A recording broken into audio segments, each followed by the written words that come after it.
En 1994-1995, le gouvernement en place était ouvertement paramilitaire. Il y a des gens qui se faisaient assassiner quotidiennement. Nous devions donc faire quelque chose.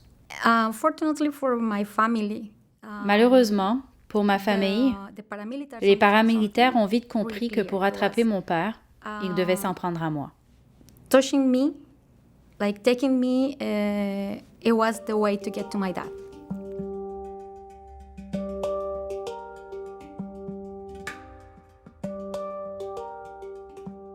I was in total 11 months. J'ai été emprisonnée pendant 11 mois en tant que prisonnière politique. In my city. Après 3 mois d'emprisonnement dans la prison de ma ville, mon père a été assassiné. 2 semaines après cet événement, ils m'ont transférée dans une prison à sécurité maximale.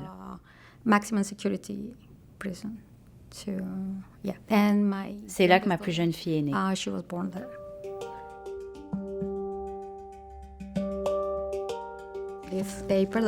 Ce poème est vraiment important pour moi parce qu'il a été écrit par mon père.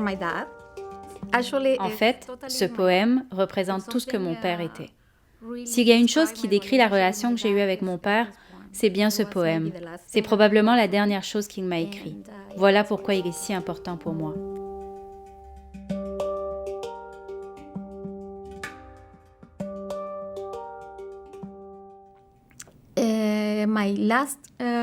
Mon dernier avocat, un ancien collègue universitaire à mon père, m'a dit un jour: «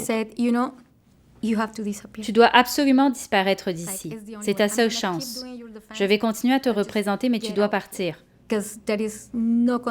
Si tu restes, ils finiront par t'assassiner toi aussi. »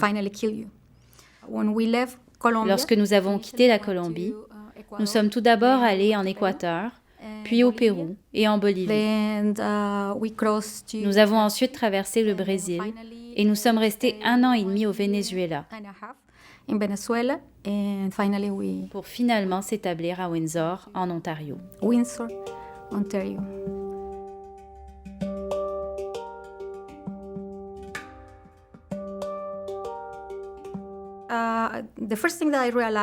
La première réflexion que je me suis faite en arrivant, c'est que la plupart des choses pour lesquelles nous devons nous battre dans mon pays sont accessibles ici. Par exemple, nous devons nous battre pour l'éducation, alors qu'ici l'éducation est gratuite. Ce n'est pas nécessairement facile, mais nous pouvons faire des études universitaires et faire ce qui nous plaît. Nous devions nous battre pour ça. Il y a des gens qui mouraient car ils se battaient pour ça. Les jeunes se battent encore pour ça aujourd'hui en Colombie. L'autre chose qui m'a marquée a été le sentiment de liberté. J'ai connu cette sensation seulement lorsque je suis arrivée au Québec. J'ai senti que je pouvais m'exprimer, que je pouvais donner mon opinion, dire ce que je pense et ce que je vis, sans penser à qui sont les gens qui m'écoutent en ce moment. Est-ce qu'il va m'arriver quelque chose? Jusqu'à un certain point, être ici est une victoire de l'histoire de mon père. Je sais que je n'obtiendrai jamais justice devant les tribunaux colombiens et notre système de justice. Par contre, le fait que je sois ici représente une victoire pour nous.